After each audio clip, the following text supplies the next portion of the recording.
En Michoacán, soldados y guardias nacionales repelieron una agresión armada con ayuda de un helicóptero. Soldados y guardias nacionales se enfrentaron en contra de criminales en 4 zonas de la región de la Tierra Caliente. El cielo de Michoacán se encendió con el fuego cruzado. Balas trazadoras surcaban el aire como luces de muerte. Mientras tanto, explosiones sacudían la tierra. En medio del caos, un helicóptero artillado, un coloso de acero y destrucción, dominaba el campo de batalla. Sus ametralladoras giratorias triturando cualquier resistencia. Esta no era una escena de guerra en el extranjero, era México, y Omar García Harfuch estaba al mando del operativo que marcaría un antes y un después en la lucha contra el narco. El enfrentamiento fue brutal, rápido y letal. 4 sicarios cayeron abatidos en el intercambio de plomo, mientras que uno, identificado como José N., fue capturado con vida.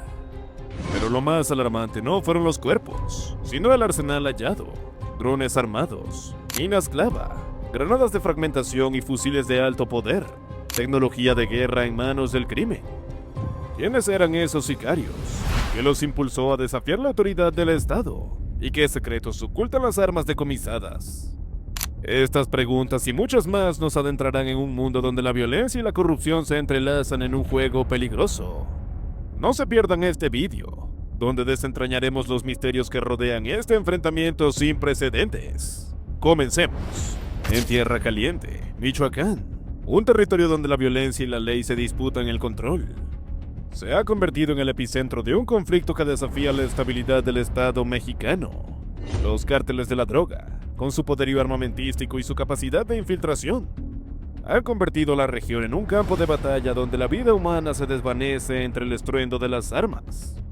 Los antecedentes de este conflicto se remontan a una escalada de tácticas insurgentes, donde los grupos criminales han adoptado estrategias militares para desafiar la autoridad del Estado. La contratación de mercenarios extranjeros, expertos en el manejo de explosivos y tácticas de guerra, ha elevado el nivel de la violencia a cuotas inimaginables. La fabricación de explosivos artesanales, capaces de destruir vehículos blindados y sembrar el terror entre la población, ha convertido las carreteras y los caminos rurales en trampas mortales. La situación en Tierra Caliente se ha convertido en un desafío para el Estado mexicano, que se enfrenta a un enemigo que se nutre de la corrupción y la impunidad. La lucha contra el narcotráfico se libra en un terreno minado, donde la información filtrada y los pactos oscuros socavan los esfuerzos de las Fuerzas Armadas. La pregunta que resuena en el aire es un grito de desesperación. ¿Cómo combatir a un enemigo que se ha convertido en un Estado dentro del Estado? ¿Ustedes qué piensan? Los leo en los comentarios. Todo comenzó cuando un convoy militar avanzaba por el camino rural cerca de Aguililla, cuando el suelo estalló y una mina artesanal destrozó un vehículo blindado, dejando 3 soldados muertos. Minutos después, desde los cerros, comenzaron a caer ráfagas de fusil. No eran sicarios comunes, disparaban con disciplina, en oleadas coordinadas, como si fueran una unidad militar. Eran colombianos, diría después un teniente herido en el ataque. Se movían como profesionales, tenían señales tácticas. Supimos luego que algunos eran ex-FARC. Ese día marcó un punto de inflexión. El cártel de Jalisco Nueva Generación había dado un salto cualitativo en su guerra contra el Estado. Ya no eran narcos, eran una fuerza insurgente. En medio de todo esto, el rugido de las aspas cortó el aire caliente de Michoacán. Era el pavo real, un helicóptero artillado M117 pintado de negro, que sobrevolaba como un ave de presa sobre el convoy de Omar García Harfuch, el exsecretario de la Ciudad de México, ahora al mando de un equipo federal. Sabía que esta vez no bastaría con inteligencia y cercos.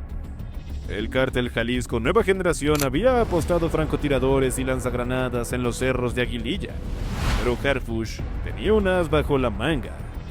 «Que bajen al infierno», ordenó por radio. El helicóptero, armado con una M134 Minigun, capaz de disparar 3000 balas por minuto, abrió fuego. Los árboles se deshojaron bajo la lluvia de plomo. 4 sicarios cayeron abatidos antes de que pudieran reaccionar. Entre los escombros de una casa de seguridad, las fuerzas especiales capturaron a José N., un lugarteniente con información clave sobre células urbanas. «No es un operativo más», dijo Harfuch a sus hombres. «Es un mensaje. No les tenemos miedo. El CJNG respondería horas después, por una narcomanta colgando de un puente. Esto no acaba aquí, pero por hoy, la balanza se inclinó del lado de la ley. Sin embargo, el operativo, aunque exitoso en la captura y eliminación de los sicarios, dejó en evidencia la magnitud de la amenaza que enfrentan las fuerzas del orden en Michoacán. El helicóptero artillado aún humeaba cuando surgió la pregunta incómoda. ¿Cómo supieron los sicarios la ruta exacta del convoy de Omar García a Herfu? La emboscada en Michoacán no fue producto de la casualidad, sino de una filtración calculada, y detrás de ella se esconde una verdad más oscura: la histórica complicidad entre autoridades y el crimen organizado en México. Todo comenzó horas antes del operativo.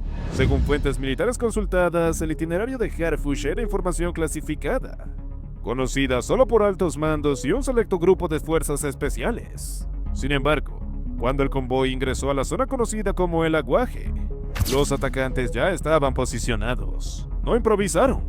Tenían puntos de control, francotiradores en techos y hasta un vehículo blindado artesanal. Esto no es inteligencia criminal, es información privilegiada, aseguró un exagente ministerial bajo condición de anonimato. Alguien con acceso a comunicaciones oficiales les avisó. La sospecha recayó rápidamente en elementos de la policía estatal.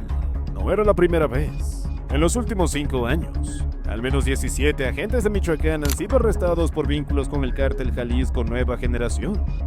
Algunos incluso fueron capturados escoltando cargamentos de droga o proporcionando armas de uso exclusivo del ejército. La corrupción policial en Tierra Caliente no es nueva. En la década de los 2000, los caballeros templarios controlaban no solo el narco, sino también a alcaldes y comandantes. Cuando el gobierno federal los desmanteló, muchos de sus cómplices con uniformes simplemente cambiaron de bando. Aquí la lealtad se mide en dólares, confesó un ex jefe policial arrepentido. Un sargento gana 12,000 pesos al mes, pero un cártel le ofrece 50,000 solo por no ver ciertas cosas. El modus operandi es sencillo: infiltración, extorsión o reclutamiento forzado. Quienes se resisten mueren. En 2023, 7 policías municipales fueron ejecutados en Zacatecas por no cooperar. Pero el ataque contra Harfuch reveló un escalofriante detalle. Entre el equipo táctico de los sicarios, habían hombres con insignias colombianas. No eran simples pistoleros, sino expertos en explosivos y guerra urbana. Eran exmilitares o exguerrilleros, confirmó un oficial de la Marina. Usaban señales manuales y formación en cuña, como fuerzas especiales. La presencia de mercenarios extranjeros sugiere que el CJNG ya no solo compra armas, sino reconocimiento de esas células. Según inteligencia, estarían vinculados a los Rastrojos, un cártel colombiano que desde 2020 opera como un brazo armado del CJNG en el sur de México. El caso más emblemático de corrupción sigue siendo el del Chueco, un exteniente de la Policía Federal asignado a la custodia de Harfuch, quien en 2022 fue grabado recibiendo fajos de dinero de un lugarteniente del CJNG. Aunque fue arrestado, el daño ya estaba hecho. Durante meses, filtró horarios y rutinas de operativos. Es una metástasis, advirtió un analista de seguridad. Mientras no se purguen las instituciones, cada victoria contra el narco será efímera.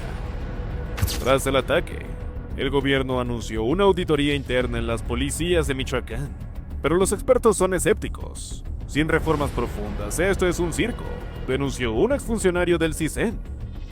Necesitamos controles reales, salarios competitivos y, sobre todo, castigos ejemplares.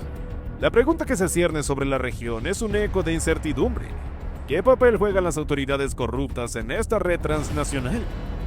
¿Qué intereses ocultos se esconden tras la complicidad policial local? ¿Y cómo se puede desmantelar una red que se extiende más allá de las fronteras mexicanas? ¿Ustedes qué piensan? Los leo en los comentarios. Mientras tanto, en Tierra Caliente, la desconfianza campa. Los pobladores ya no saben si el uniforme que los protege hoy los venderá mañana. Y en las sombras, los cárteles siguen tejiendo su red. Porque en esta guerra, la corrupción es su arma más letal. La batalla de Michoacán ha trascendido las fronteras nacionales, generando una ola de preocupación en la comunidad internacional. La presencia de mercenarios sudamericanos, presuntamente entrenando a los sicarios del cártel Jalisco Nueva Generación, ha encendido las alarmas en Washington. La pregunta que resuena en los pasillos del poder es un eco de inquietud. ¿Estamos ante una alianza estratégica entre cárteles mexicanos y grupos armados extranjeros? La posible vinculación con cárteles colombianos, expertos en tácticas de guerrilla y manejo de explosivos, plantea un escenario aún más sombrío. La experiencia y el entrenamiento de estos mercenarios podrían estar transformando a los sicarios mexicanos en una fuerza paramilitar, capaz de desafiar la autoridad del Estado. Mientras tanto, Estados Unidos, preocupado por el flujo de armas hacia México, ha intensificado su presión sobre el gobierno mexicano. El arsenal decomisado en Apatzingán, con drones cargados de explosivos, minas antipersonales y granadas de fragmentación, revela la sofisticación del armamento que llega a manos de los cárteles. La pregunta que se cierne sobre la región es un eco de desesperación.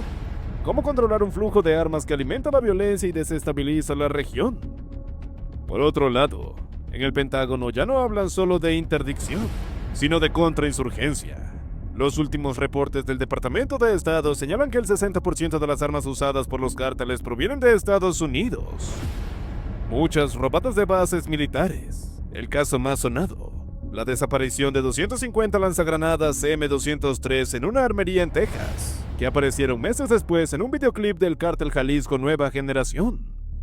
La presión crece, y en marzo, una delegación del Comando Sur visitó Ciudad de México para exigir mayor control, pero también ofreció asesores militares. El gobierno mexicano rechazó la propuesta, pero aceptó compartir inteligencia. La reacción internacional exige respuestas, presionando a México para que adopte medidas más contundentes y efectivas. La lucha contra el narcotráfico se ha convertido en un desafío global, donde la corrupción, la impunidad y la presencia extranjera se entrelazan en una red de complicidades que amenaza la seguridad de la región. El olor a pólvora aún flotaba en el aire cuando doña Luisa, una comerciante de 62 años, barría los vidrios rotos de su pequeña tienda en Aguililla.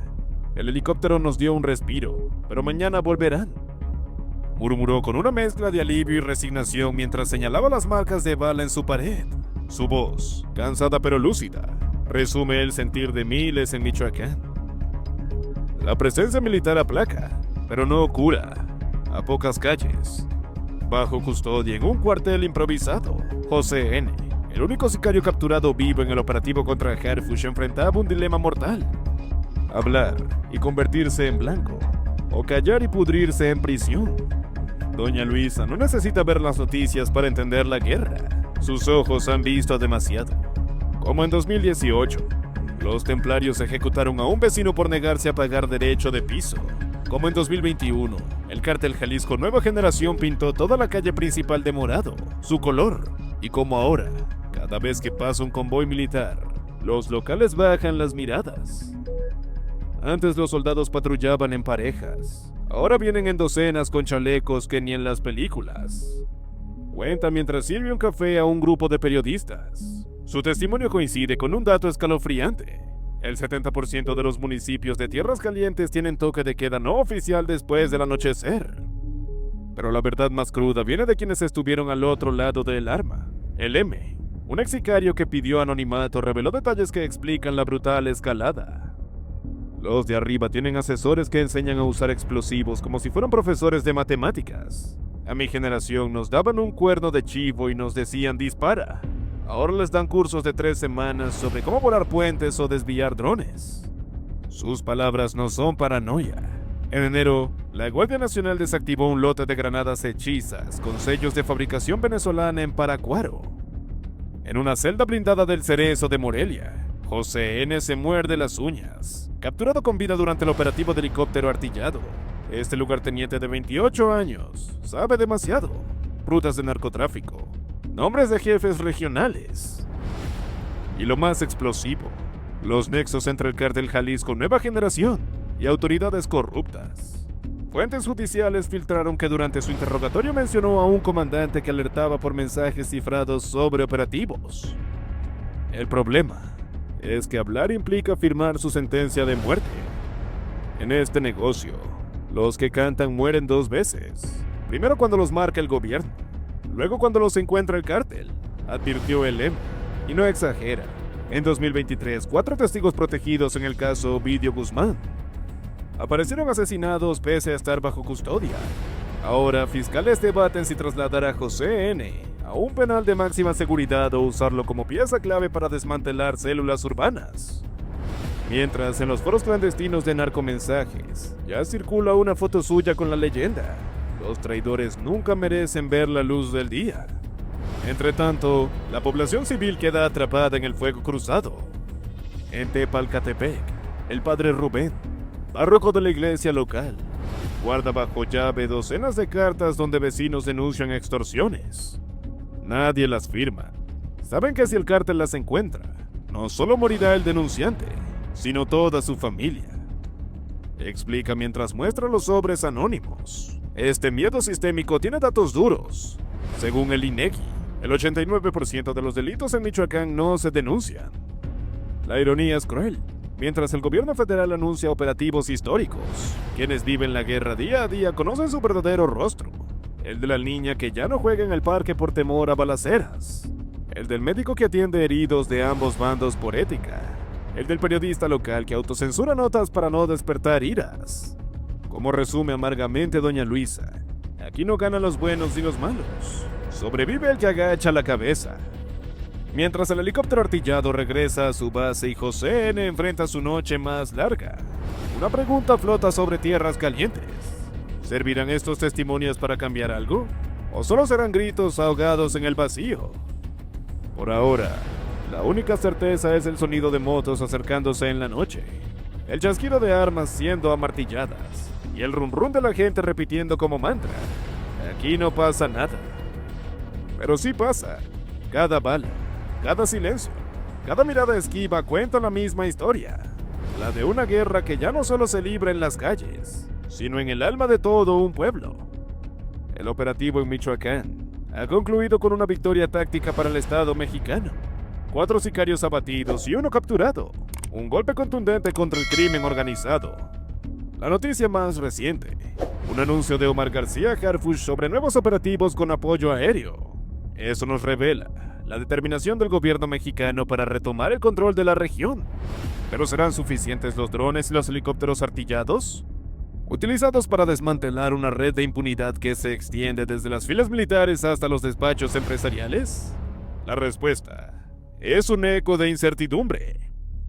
La lucha por Michoacán exige una estrategia integral, una guerra contra la corrupción y la complicidad. No sé, la madrugada del 2 de abril de 2025, la frontera entre Estados Unidos y México fue testigo de una operación que terminó con la captura de uno de los presuntos operadores más escurridizos del cártel del Golfo. Fabián Silva Aguirre, alias Comandante Pony, cayó en manos de la patrulla fronteriza tras meses de inteligencia y vigilancia. Acusado de tráfico de drogas y personas, su arresto no solo representa un triunfo para las autoridades estadounidenses, sino también un duro revés para una de las organizaciones criminales más violentas de México. Según un comunicado de la Oficina de Aduanas y Protección Fronteriza, Silvia Aguirre fue detenido en una operación conjunta entre agentes del sector Valle del Río Grande y oficiales del condado de Cameron. La redada se llevó a cabo en un punto cercano a Brownsville, ciudad en la que los últimos años se ha convertido en un corredor clave para el tráfico de migrantes y estupefacientes. Silva Aguirre, un mexicano que ingresó ilegalmente a Estados Unidos, es sospechoso de tener nexos con el cártel del Golfo y de ser responsable del tráfico de narcóticos y migrantes ilegales, detalló la CBP. Pero la historia detrás del comandante Pony no es solo la de otro capo caído. Según fuentes oficiales, Silva Aguirre había sido deportado previamente, pero logró reingresar al país para continuar sus operaciones. Su modus operandi, según reportes de inteligencia, incluía el traslado de grupos de migrantes en condiciones inhumanas, escondidos en camiones o atravesando el Río Grande bajo la amenaza constante de ahogamiento o asfixia. Además, se le vinculaba con el envío de cargamentos de cocaína y fentanilo hacia ciudades como Houston y Dallas. El cártel del Golfo, al que pertenecería Silva Aguirre, ha sido catalogado como entidad terrorista extranjera. Esto por el Departamento de Justicia de Estados Unidos. Su presencia en Texas no es nueva, pero su capacidad de adaptación utilizando redes sociales para coordinar movimientos o sobornando funcionarios locales, los mantiene como una amenaza latente. Este arresto demuestra nuestro compromiso para desmantelar organizaciones criminales como el Cártel del Golfo, declaró Gloria Chávez, jefa de la patrulla fronteriza en el sector del Río Grande. Al aprehender a sus miembros, no solo protegemos nuestra frontera, sino que enviamos un mensaje claro. Perseguiremos sin descanso a quienes traten de socavar nuestra seguridad. Sin embargo, expertos en seguridad fronteriza advierten que la captura del comandante Pony es apenas un eslabón en una cadena mucho más grande. Estas organizaciones están estructuradas para que la caída de un operador no afecte sus finanzas o logística, explicó el analista Robert López, exagente de la DEA. Mientras haya demanda de drogas y personas desesperadas por cruzar, habrá alguien dispuesto a tomar su lugar. El caso ahora pasa a manos del sistema de justicia federal. Silva Aguirre enfrenta cargos por reingreso ilegal después de deportación, tráfico de personas y narcóticos, y si es condenado, podría recibir una sentencia de hasta cadena perpetua. Mientras tanto, en los callejones de Matamoros, justo al otro lado de Brownsville, rumores entre los lugareños sugieren que el Cártel del Golfo ya está reorganizando sus filas. La frontera, como siempre, sigue en guerra. Por otro lado, la tarde del domingo 7 de abril, Noel Garay Benítez, exsecretario de Obras Públicas del municipio Coyuca de Benítez, Guerrero, se convirtió en otro nombre en la larga lista de funcionarios mexicanos asesinados por la violencia del narcotráfico. Su camioneta Nissan Frontier, acribillada a balazos de alto poder, quedó incrustada contra una barda de concreto en el camino entre los barrios y la cabecera municipal. Los sicarios no dieron explicaciones, solo dispararon, dejando un mensaje claro. Pero detrás de este brutal homicidio, las autoridades investigan un posible vínculo con el Cártel del Golfo y su operador recientemente capturado en Texas, Fabián Silva Aguirre, alias Comandante Pony. El ataque ocurrió alrededor de las 17:30 horas, en una zona donde el control territorial lo disputan el Cártel del Golfo y grupos locales. Testigos relataron a las autoridades que hubo impactos de bala, provenientes de al menos 5 sujetos armados con rifles de cuerno de chivo AK-47, los cuales rodearon la camioneta de Garay Benítez antes de descargar más de 50 impactos. No hubo intento de robo, ni secuestro, solo una ejecución. Este tipo de ataques no son aleatorios, tienen que ver con ajustes de cuentas o advertencias entre cárteles, declaró un agente ministerial bajo reserva. Garay Benítez había sido secretario de Obras Públicas entre 2021 y 2024, bajo el gobierno del morenista Osiel Pacheco Salas. Oficialmente, su gestión estaba enfocada en infraestructura, pero fuentes cercanas a la Fiscalía General del Estado sugieren que su nombre había aparecido en investigaciones por presuntas desviaciones de recursos y contratos públicos otorgados a empresas fantasma. No es coincidencia que lo mataran justo cuando el comandante Pony fue arrestado en Texas, señaló un analista de seguridad. En Guerrero, muchos funcionarios tienen que negociar con el crimen, y a veces esa negociación se rompe. Fabián Silva Aguirre, capturado el 2 de abril en Brownsville, Texas, no era un simple traficante. Según reportes de inteligencia, operaba como enlace entre el Cártel del Golfo y autoridades locales en Guerrero, asegurando rutas de narcotráfico y cobrando pisos a contratistas. Su red incluía políticos, policías y, al parecer, funcionarios como Garay Benítez. El Cártel del Golfo controla partes de Coyuca de Benítez porque es una zona estratégica para mover droga hacia Acapulco y el puerto de Lázaro Cárdenas, explicó un exmilitar consultado. Cuando un operador clave como el Pony cae, suelen limpiar cabos sueltos para evitar delaciones. ¿Fue Garay Benítez uno de esos cabos sueltos? ¿Qué creen ustedes? Déjame tus comentarios. La hipótesis cobra fuerza al revisar los últimos meses. En febrero, otro ex colaborador del gobierno municipal fue secuestrado y hallado muerto con señales de tortura. En marzo, un empresario vinculado a obras públicas desapareció sin dejar rastro. Todos tenían algo en común. Manejaban recursos públicos en una zona donde el Cártel del Golfo exige su parte. Hasta la noche del lunes, la FGE no había emitido un comunicado oficial sobre el asesinato, algo que activistas atribuyen a la influencia del crimen organizado. Aquí, cuando matan a un funcionario, todos saben por qué, pero nadie habla, dijo un comerciante de Coyuca que pidió anonimato. Si la fiscalía no actúa rápido, es porque hay miedo o complicidad. Mientras tanto, en Texas, Silva Aguirre espera su juicio por tráfico de personas y drogas. Si decide colaborar con la justicia estadounidense, podría revelar nombres de cómplices en México. Ese escenario, según analistas, pondría en riesgo a más funcionarios y explicaría por qué Garay Benítez fue ejecutado antes de que el comandante Pony pudiera hablar. ¿Fue este homicidio un mensaje del cártel del Golfo? Por ahora, solo hay balas, silencio y una camioneta destrozada en un camino de tierra. Pero en Guerrero, donde el narco y el gobierno a menudo comparten intereses, la línea entre crimen y política siempre termina salpicada de sangre. Mientras tanto, la madrugada de este lunes, el silencio de estos barrios fue roto por el estruendo de morros destrozando puertas y los gritos de familias enteras siendo amenazadas con rifles de asalto.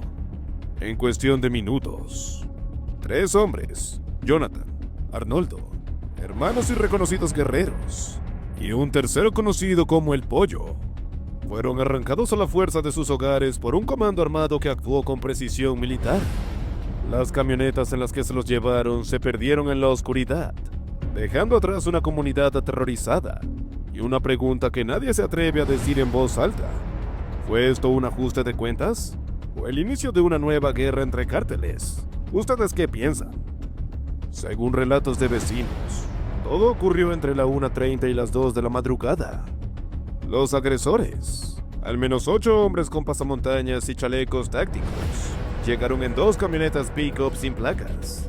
No hubo disparos, no los necesitaban. Bastaron los golpes de las manos contra las puertas y las amenazas con fusiles AR-15 para reducir a los testigos. Uno de ellos le apuntó a mi hijo y le gritó: «Si mueves un dedo te mato», contó una mujer desde el anonimato, temiendo las represalias. Jonathan y Arnoldo, los hermanos secuestrados, eran conocidos en la zona como prósperos ganaderos y contratistas de construcción. El Pollo, en cambio, tenía un perfil más bajo, aunque rumores entre vecinos sugieren que podría haber estado vinculado al transporte de mercancías fuera de registro. La selección de las víctimas no parece aleatoria. Alguien los entregó o los quería fuera del juego. A 24 horas del secuestro, ni la fiscalía ni las fuerzas estatales han permitido un comunicado oficial. No hay operativos de búsqueda, ni alertas públicas, ni rastrillajes en carreteras. El vacío de información ha alimentado la especulación. ¿Están involucrados grupos criminales con influencia sobre las autoridades? Fuentes policiales consultadas en reserva señalan que la zona de La Isleta y Cruz Verde ha sido disputada en los últimos meses entre células del cártel Jalisco Nueva Generación, junto con una facción local leal al cártel de Sinaloa. Esto no es un secuestro común, es un mensaje, dijo un exagente antinarcóticos. Cuando se llevan a varios a la vez, usualmente es para interrogarlos, castigarlos o mandar una advertencia a otros. El modus operandi, comandos armados entrando a casas en la madrugada, coincide con tácticas utilizadas por el CJNG en Michoacán y Zacatecas. Pero también hay otra posibilidad, que se trate de un grupo criminal emergente, limpiando territorio para controlar rutas de ganado, madera o drogas. La región es estratégica para el tráfico de insumos químicos hacia laboratorios clandestinos. Mientras las autoridades guardan silencio, familiares de los desaparecidos corren, recorriendo hospitales y morgues en secreto, evitando hacer denuncias formales por temor a represalias. Si hablas, te desapareces tú también, murmuró un primo de Jonathan mientras revisaba un grupo de WhatsApp donde circulaban fotos de camionetas sospechosas. En Cruz Verde, algunos negocios amanecieron cerrados este martes. Quienes salen a la calle evitan mirar a los extraños. Ya no es seguro ni dormir en tu casa, dijo un anciano mientras barría la entrada de su vivienda, como si quisiera borrar las huellas de los neumáticos que quedaron marcadas en el camino de tierra. Si el patrón se repite, como ha ocurrido en otros estados azotados por el crimen organizado, los 3 hombres podrían aparecer en algún camino rural, con señales de tortura, o un mensaje clavado en el pecho, o quizás nunca regresen, sumándose a las miles de desapariciones no resueltas en México. Por ahora, la noche en La Isleta y Cruz Verde se vive con puertas reforzadas y oídos atentos a cualquier motor desconocido. El miedo ya gobierna aquí, y las preguntas siguen sin respuesta. ¿Quién dio la orden? ¿Por qué estos 3 hombres? Y sobre todo, ¿quién será el próximo? Por su parte, una camioneta Nissan X-Trail de color rojo apareció destrozada al fondo de un barranco de 80 metros, a un costado de la carretera Chilpancingo-Acapulco. Dentro, 3 cuerpos con huellas de violencia extrema. El hallazgo de este lunes no fue un accidente, fue una ejecución con sello del crimen organizado. Y en medio del terror que vuelve a sacudir Guerrero, una pregunta resuena entre vecinos y autoridades. Esto tiene que ver con la reciente caída de Fabián Silva Aguirre, alias Comandante Pony, líder del cártel del Golfo capturado en Texas. Los primeros reportes policiales sugerían que la camioneta había perdido el control en el tramo Palo Blanco a Cahuizotla, pero los peritos forenses encontraron detalles macabros. Los cuerpos presentaban impactos de bala y signos de tortura previa. No se matan en una volcadura, los metieron ahí después, confió un agente ministerial bajo condición de anonimato. Las víctimas eran 3 hombres reportados como desaparecidos desde el viernes en Chilpancingo. Sus familias los identificaron solo como el Charlie, el Güero y el Chueco, apodos que en el lenguaje sombrío de Guerrero suelen esconder vínculos con el mundo criminal. La conexión con Silva Aguirre, el narcotraficante arrestado en Texas, no es casual. Según inteligencia militar, el comandante Pony controlaba rutas de narcotráfico y secuestro en esta zona antes de su captura. Su ausencia ha desatado una lucha interna en el cártel del Golfo, con solo los rivales eliminando testigos o colaboradores que podrían delatar operaciones. Estos 3 hombres podrían haber trabajado para él o saber demasiado, explicó un analista en seguridad. Es clásico, cuando cae un capo, empiezan a aparecer cuerpos. La táctica de abandonar cadáveres en barrancos es una firma conocida del cártel del Golfo en la región. En enero, otros 4 ejecutados aparecieron en condiciones similares cerca de Tierra Colorada. Todos habían sido acusados de traidores en narcomantas firmadas por el grupo criminal. La Fiscalía General del Estado no ha confirmado la identidad de las víctimas ni mencionado posibles líneas de investigación. El silencio, según activistas, es sintomático. Cuando el crimen organizado está detrás, las autoridades tardan en hablar o nunca lo hacen, denunció Irma Méndez, del colectivo Familiares en Búsqueda. Mientras tanto, en las calles de Chilpancingo, el rumor crece. Algunos dicen que el Chueco era un cobrador de piso para el cártel del Golfo. Otros que el Güero había discutido con pistoleros días antes de desaparecer. Lo único claro es que, con el comandante Pony tras las rejas en Estados Unidos, alguien está limpiando el terreno en Guerrero. Y como siempre, los muertos son el mensaje. La captura de Fabián Silva Aguirre, alias Comandante Pony en Texas, no es solo un triunfo para las autoridades. Es la chispa que podría encender una sangrienta guerra dentro del cártel del Golfo. Mientras, el presunto narcotraficante entrega cargos en Estados Unidos. En México ya empiezan a aparecer cuerpos con mensajes claros. Ejecuciones en Guerrero, secuestros en Tamaulipas y ajustes de cuenta que coinciden demasiado con su caída. ¿Quién está limpiando el terreno? ¿Sus propios cómplices temiendo delaciones o un rival aprovechando la debilidad del cártel? La patrulla fronteriza celebra esta captura, pero en las sombras, el crimen organizado ya está reorganizándose. Esta investigación apenas comienza y las preguntas se multiplican. ¿Qué información valiosa proporcionará el comandante Pony a las autoridades? ¿A quiénes delatará? ¿Y qué nuevas pistas surgirán en la lucha contra el narcotráfico? Me gustaría leer sus comentarios. Sus seguidores asintieron en silencio, sus rostros reflejando la misma determinación que ardía en los ojos de su líder. Pero los de Jalisco no eran fáciles de disuadir. Liderados por el Güero, un hombre joven pero astuto, con una sonrisa que escondía más de lo que mostraba, estaban decididos a quedarse con las minas. El Güero no era como los demás. Había crecido en las calles de Guadalajara, donde aprendió que el mundo no se ganaba con honestidad, sino con astucia y fuerza. Sabía que los del sombrero no se rendirían fácilmente, pero también sabían que todo tenía un precio, y si no podían comprar su lealtad, entonces tendrían que quebrar su resistencia. Los primeros enfrentamientos fueron pequeños, casi insignificantes. Los de Jalisco comenzaron a infiltrarse en el pueblo, ofreciendo dinero a cambio de información. Algunos habitantes, tentados por la promesa de una vida mejor, comenzaron a colaborar con ellos, pero los del sombrero no se quedaron de brazos cruzados. El patrón organizó patrullas para vigilar las minas y las entradas al pueblo, y aquellos que eran sorprendidos traicionando a su gente eran castigados sin piedad. La tensión fue creciendo como una olla a presión, hasta que finalmente estalló. Una noche los de Jalisco intentaron tomar el control de una de las minas más productivas.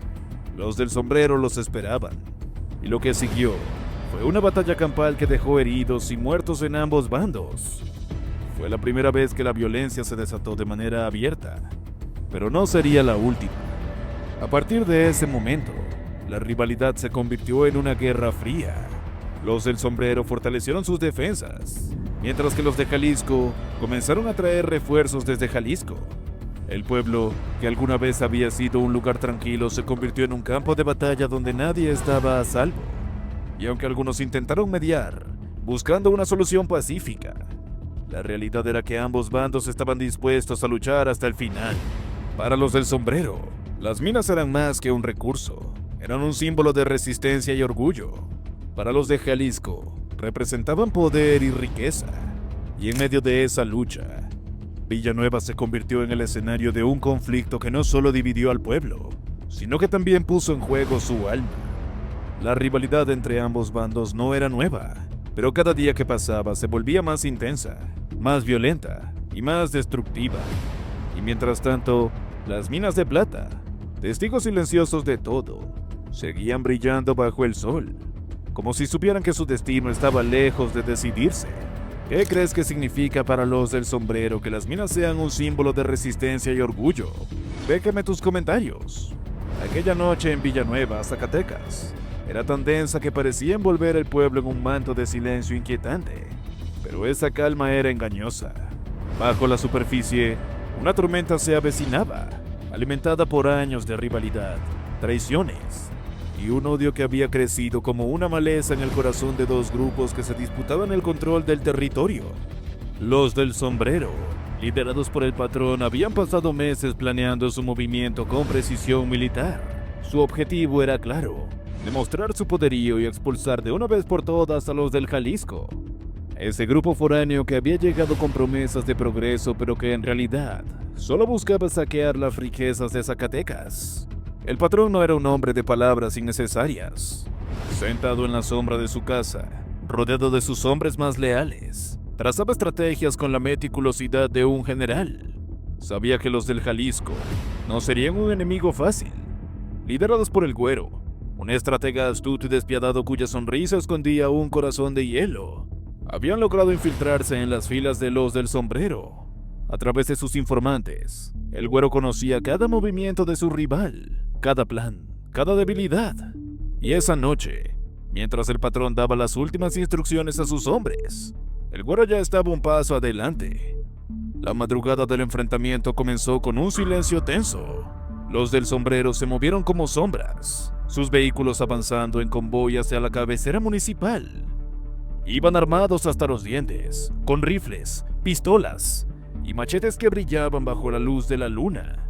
Su objetivo era claro: tomar el control de la plaza municipal, el corazón simbólico del pueblo, y enviar un mensaje a los de Jalisco de que su tiempo en Zacatecas había terminado. Pero lo que no sabían era que el Güero les esperaba. El primer disparo resonó como un estruendo en la noche. Los del sombrero habían llegado a la cabecera municipal y, sin mediar palabra, abrieron fuego contra los policías estatales y municipales que custodiaban la zona. Los agentes, superados en número y fuerza, no tuvieron más remedio que retroceder. Las detonaciones se multiplicaron, iluminando el cielo con destellos de luz que parecían relámpagos. Los vecinos, despertados por el estruendo, corrieron a esconderse en sus casas, rezando para que la violencia no llegara a sus puertas. Pero el caos apenas comenzaba. En medio del tiroteo, los de Jalisco aparecieron en escena.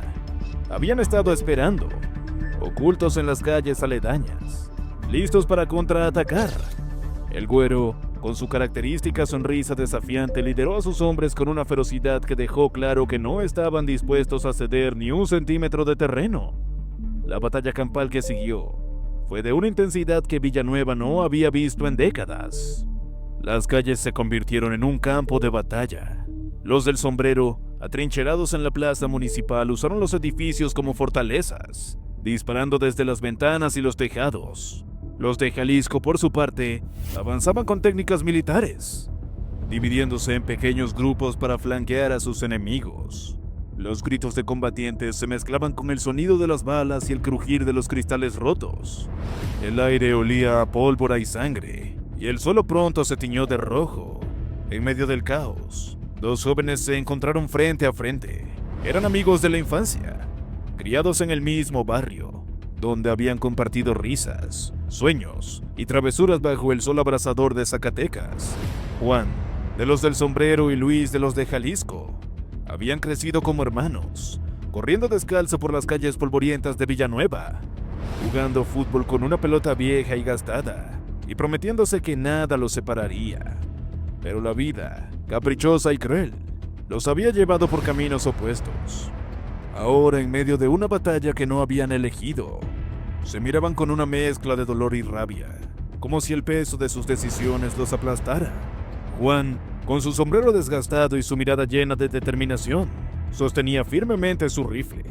Había crecido escuchando las historias de su abuelo, quien le hablaba de la importancia de defender las minas, de proteger la tierra que les había dado tanto. Para él, los del sombrero no eran solo un grupo, eran su familia, su identidad. Luis, por su parte, llevaba el emblema de los de Jalisco en su chaqueta, un símbolo que ahora lo separaba de su mejor amigo. Él había sido reducido por las promesas de El Güero, quien le habló de un futuro mejor, de oportunidades que nunca tendrían si se quedaba en el pueblo. Pero en ese momento, frente a Juan, todas esas promesas parecían vacías. Por un instante el tiempo pareció detenerse. Los gritos de los combatientes, el estruendo de las balas y el olor a pólvora se desvanecieron, como si el universo les concediera un último momento de paz. Juan bajó lentamente su rifle, recordando las tardes en las que jugaban juntos en el río, las noches en las que compartían secretos bajo las estrellas. Luis hizo lo mismo, sus ojos reflejando el mismo dolor que sentía su amigo. «¿Qué estamos haciendo, Luis?», murmuró Juan, su voz temblorosa pero llena de angustia. «Esto no está bien. No tenemos por qué estar aquí». Pero antes de que Luis pudiera responder, el sonido de un disparo resonó en el aire. Una bala perdida, disparada por alguien que ni siquiera sabía quiénes eran, impactó en el pecho de Juan. El impacto lo hizo retroceder y cayó al suelo con un golpe sordo que resonó en el corazón de Luis. «¡No!», gritó Luis, corriendo hacia su amigo y cayendo de rodillas a su lado. La sangre manchaba rápidamente la camisa de Juan, y su respiración se volvía cada vez más débil. «Luis», susurró Juan, agarrando la mano de su amigo con la poca fuerza que le quedaba. «Esto no es lo que queríamos». Sus palabras se desvanecieron en el aire, y su mirada, antes llena de vida, se apagó lentamente. Luis lo sostuvo en sus brazos, llorando en silencio mientras el caos continuaba a su alrededor. La guerra, implacable y despiadada, le había arrebatado lo único que realmente importaba. En ese momento, algo dentro de Luis se quebró. El dolor se convirtió en rabia, y la rabia en un deseo ardiente de venganza. «Te lo juro, Juan», gritó mirando el rostro sin vida de su amigo. «No descansaré hasta que paguen por lo que te hicieron». Pero lo que Luis no entendía era que esa promesa, hecha en un momento de dolor y desesperación, lo consumiría por dentro.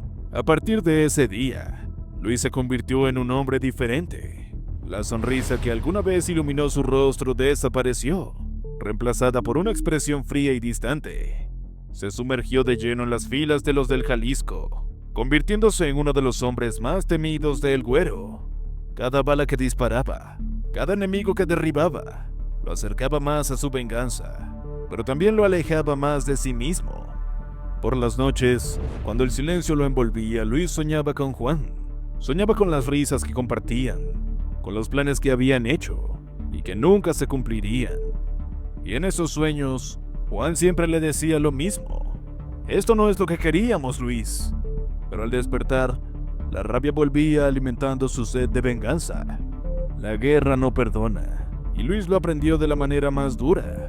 Su promesa lo llevó por un camino oscuro, donde la línea entre el bien y el mal se desdibujaba cada vez más.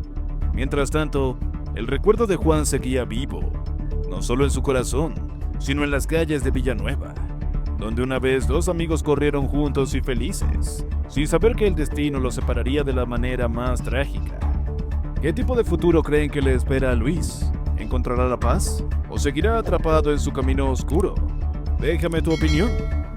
Mientras tanto, en las calles de Villanueva la batalla se extendió por más de 3 horas, pero ninguno de los bandos logró una victoria clara. Los del sombrero mantuvieron su posición en la plaza, pero a un costo terrible. Los de Jalisco, aunque no lograron expulsar a sus enemigos, demostraron que no serían derrotados fácilmente. Al amanecer, ambos grupos se retiraron, dejando atrás un pueblo devastado. Mientras la batalla en la plaza se intensificaba, las calles aledañas se convirtieron en un segundo frente. Pequeños grupos de ambos bandos se enfrentaban en callejones oscuros y casas abandonadas, donde la violencia no discriminaba. No había reglas, ni piedad. En un callejón estrecho, 2 hombres de los del sombrero se encontraron cara a cara con 3 de Jalisco. La lucha fue breve, pero brutal. Los machetes brillaron bajo la luz de la luna, y cuando el polvo se asentó, solo uno quedó en pie, tambaleándose antes de caer al suelo, herido de muerte. En otra parte, una casa abandonada se convirtió en el escenario de una emboscada. Los de Jalisco habían tendido una trampa, y cuando los del sombrero entraron, fueron recibidos con una ráfaga de disparos que no dejó supervivientes. Pero el punto más sangriento de la batalla fue el puente del río, un lugar estratégico que ambos bandos intentaban controlar. El puente, que conectaba 2 partes del pueblo, era crucial para mover refuerzos y suministros. Los del sombrero llegaron primero, estableciendo barricadas y colocando francotiradores en las alturas. Pero los de Jalisco no tardaron en llegar, y lo que siguió fue una carnicería. Los combates cuerpo a cuerpo se extendieron por todo el puente, con hombres luchando con cuchillos, machetes y hasta con las manos desnudas. La sangre corría por el suelo de madera, mezclándose con el agua del río que fluía debajo. Los gritos de los heridos se perdían en el estruendo de los disparos y las explosiones. En medio del caos, un elemento inesperado entró en escena. Un grupo de civiles armados, cansados de la violencia que había consumido su pueblo, decidió intervenir. Eran hombres y mujeres comunes, vecinos de Villanueva que habían perdido a seres queridos en los enfrentamientos anteriores. Liderados por doña Carmen, una mujer mayor pero de carácter indomable, tomaron las armas que tenían a su disposición, rifles viejos, machetes, incluso palos, y se unieron a la batalla. Su objetivo no era apoyar a ninguno de los bandos, sino proteger a sus familias y poner fin a la guerra que había destrozado su hogar. Doña Carmen y su grupo llegaron a la plaza principal, donde la batalla estaba en su punto más álgido. ¡Basta!, gritó con una voz que resonó por encima del estruendo. «Este es nuestro pueblo, y no vamos a permitir que lo destruyan». Sus palabras, cargadas de rabia y dolor, hicieron que muchos de los combatientes dudaran por un momento. Pero la guerra no perdona, y pronto los civiles se vieron envueltos en el fuego cruzado. En el puente del río la situación era aún más desesperada. Los civiles intentaron mediar, pero fueron recibidos con balas de ambos bandos. Doña Carmen, herida en el brazo, logró llegar hasta el centro del puente, donde se encontró con el patrón y el güero, quienes casualmente habían llegado al mismo lugar. «Detengan esto», les exigió con lágrimas en los ojos. «Miren a su alrededor. ¿De qué sirve ganar si no queda nada por lo que luchar?» Por un momento ambos líderes se miraron, como si las palabras de doña Carmen hubieran tocado algo dentro de ellos. Pero la guerra había ido demasiado lejos, y el odio entre ambos bandos era demasiado profundo. «Esto ya no tiene vuelta atrás», dijo el güero con una frialdad que heló la sangre de doña Carmen. El patrón asintió en silencio, y ambos volvieron a la batalla, dejándola sola en medio del puente. Al amanecer la batalla finalmente terminó, La plaza principal estaba en ruinas, las calles aledañas llenas de escombros y cuerpos, y el puente del río, manchado de sangre, parecía a punto de colapsar. Los del sombrero y los de Jalisco se retiraron, llevándose a sus heridos y contando sus pérdidas. Pero el verdadero costo de la batalla lo pagó Villanueva. Doña Carmen, de pie en medio de la plaza, miró a su alrededor con una mezcla de tristeza y rabia. El pueblo que alguna vez había sido su hogar, ahora era un campo de batalla, y las cicatrices de la guerra tardarían años en sanar. Pero en ese momento, supo que la lucha no había terminado. No podía permitir que los del sombrero y los de Jalisco destruyeran todo lo que amaban. Con determinación, reunió a los pocos civiles que quedaban y les dijo: esto no es el final. Si no luchamos por nuestro pueblo, nadie más lo hará. Y así, en medio de las cenizas y la destrucción, comenzó a surgir una nueva resistencia. Una resistencia que no luchaba por el control de las minas o el poder, sino por el futuro de Villanueva. La batalla campal había sido el clímax de una guerra que parecía no tener fin, pero también fue el principio de algo nuevo, algo que tal vez algún día traería paz a un pueblo que había sufrido demasiado. Y así Villanueva amaneció herida. Las calles estaban llenas de escombros, vehículos quemados y cuerpos que yacían sin vida. Los vecinos, asustados y desolados, comenzaron a salir de sus casas, mirando con horror las consecuencias de una guerra que no habían pedido. El patrón y el güero, cada uno en su refugio, sabían que esto no era el final. Era solo el principio de un conflicto que prometía ser más sangriento y despiadado. Y mientras el sol iluminaba las calles vacías, una pregunta flotaba en el aire: ¿cuánto más estarían dispuestos a perder por el control de un territorio que al final les pertenecía a todos? ¿Ustedes qué piensan? Los leo en los comentarios. Después de horas de enfrentamientos brutales, el pueblo estaba irreconocible. Las calles, alguna vez llenas de vida, ahora estaban cubiertas de escombros, vehículos quemados y cuerpos que yacían sin vida. El aire olía a pólvora, humo y sangre, una combinación nauseabunda que se aferraba a cada rincón del pueblo. Los del sombrero y los del Jalisco, agotados y diezmados, comenzaron a retirarse, llevándose a sus heridos y contando sus pérdidas. Pero el verdadero costo de la batalla no se medía en números, sino en las vidas destrozadas y las cicatrices que quedarían para siempre en el alma de Villanueva. La plaza principal, el corazón del pueblo, era ahora un paisaje desolado. Los edificios que habían servido como trincheras estaban perforados por balas, sus ventanas destrozadas y sus paredes manchadas de sangre. En el centro de la plaza, un viejo kiosco que alguna vez había sido el lugar de reunión para fiestas y celebraciones yacía en ruinas, su estructura de metal retorcida por el fuego y las explosiones. El resto de barricadas hechas con muebles, neumáticos y sacos de arena se esparcían por el suelo, testigos mudos de la ferocidad de la batalla. Los del sombrero, liderados por el patrón, se reagruparon en las afueras del pueblo, su moral por los suelos, pero su determinación permanecía intacta.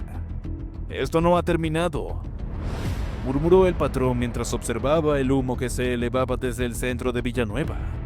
«Volveremos, y esta vez no dejarán ni un rastro de ellos». Por su parte, los de Jalisco, liderados por el güero, se retiraron hacia las colinas que rodeaban el pueblo. Aunque habían logrado mantener su posición, las pérdidas habían sido enormes.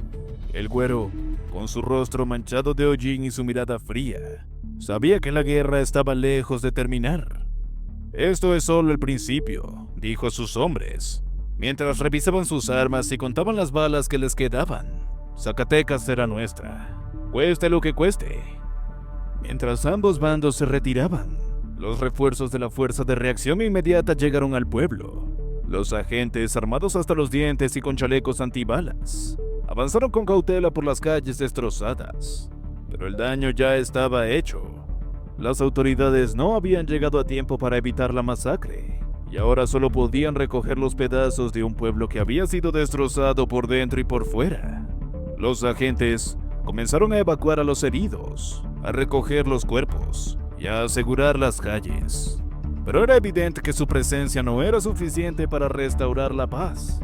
El costo humano de la batalla era incalculable. familias enteras habían sido destrozadas, sus hogares reducidos a cenizas y sus seres queridos arrebatados por la violencia. En una casa cerca de la plaza, una mujer lloraba abrazada al cuerpo sin vida de su esposo, quien había muerto protegiendo a sus hijos. En otro lugar, un niño pequeño buscaba desesperadamente a sus padres entre los escombros, sin entender por qué su mundo había colapsado de repente. Y en el puente del río, donde se había librado la peor de las batallas, los cuerpos de los combatientes yacían amontonados, sus rostros congelados con expresiones de dolor y rabia. Pero quizás lo más desgarrador fue el destino de aquellos que habían luchado en bandos opuestos, pero que alguna vez habían sido amigos. Juan de los del Sombrero y Luis de los del Jalisco habían crecido juntos, compartiendo sueños y risas en las calles de Villanueva. Ahora uno yacía muerto y el otro, consumido por la culpa y el odio, juraba venganza. Luis, de pie, frente a la tumba improvisada de su amigo, prometió que no descansaría hasta que los del sombrero pagaran por lo que habían hecho. Pero en el fondo, sabían que esas promesas lo llevarían por un camino oscuro, del que tal vez no habría vuelta atrás. Doña Carmen, la mujer que había liderado a los civiles en un intento desesperado por detener la violencia, caminaba lentamente por las calles del pueblo, observando la destrucción con una mezcla de tristeza y rabia. Su brazo herido aún le dolía, pero el dolor de su corazón era mucho más intenso. «Esto no puede ser el final», murmuró mientras recogía un sombrero roto del suelo. «No podemos permitir que nos destruyan». Con determinación comenzó a reunir a los pocos vecinos que quedaban, organizando su esfuerzo por reconstruir el pueblo y protegerlo de futuros ataques. Pero a pesar de los esfuerzos de Doña Carmen y los civiles, la paz era frágil y temporal. Los del Sombrero y los de Jalisco se habían retirado, pero no habían sido derrotados. Ambos bandos estaban reorganizándose, preparándose para el próximo enfrentamiento. El patrón y el güero sabían que la guerra por el control de Zacatecas estaba lejos de terminar y que la próxima batalla sería aún más sangrienta. Mientras el sol iluminaba las calles vacías de Villanueva, una pregunta flotaba en el aire. ¿Cuántos más estarían dispuestos a perder por el control de un territorio que al final les pertenecía a todos? Las consecuencias de la batalla habían dejado claro que la guerra no solo había destruido edificios y vidas, sino también el alma de un pueblo que alguna vez había sido un refugio de paz y tranquilidad. Y mientras tanto, en las sombras, los líderes de ambos bandos ya planeaban su próximo movimiento, asegurándose de que el amanecer no fuera el final, sino solo el principio de una guerra que permitía consumir todo a su paso. Villanueva nunca volvería a ser el mismo, pero en medio de la destrucción había una pequeña chispa de esperanza, encendida por aquellos que se negaban a rendirse. Doña Carmen y los civiles que le seguían sabían que la verdadera batalla no era por el control de las minas o el poder, sino por el futuro de su pueblo. Y mientras tanto, el eco de los disparos y los gritos seguían resonando en las calles, un recordatorio de que la guerra, aunque temporalmente detenida, estaba lejos de terminar. Hemos llegado al final de este vídeo. Este enfrentamiento, más que una simple disputa territorial, nos revela la complejidad de las luchas de poder y la fragilidad de la paz en ciertas regiones. Comparte este vídeo y únete a la conversación en los comentarios. No olvides suscribirte y activar la campanita para no perderte nuestras próximas investigaciones y análisis. Gracias por vernos y hasta la próxima.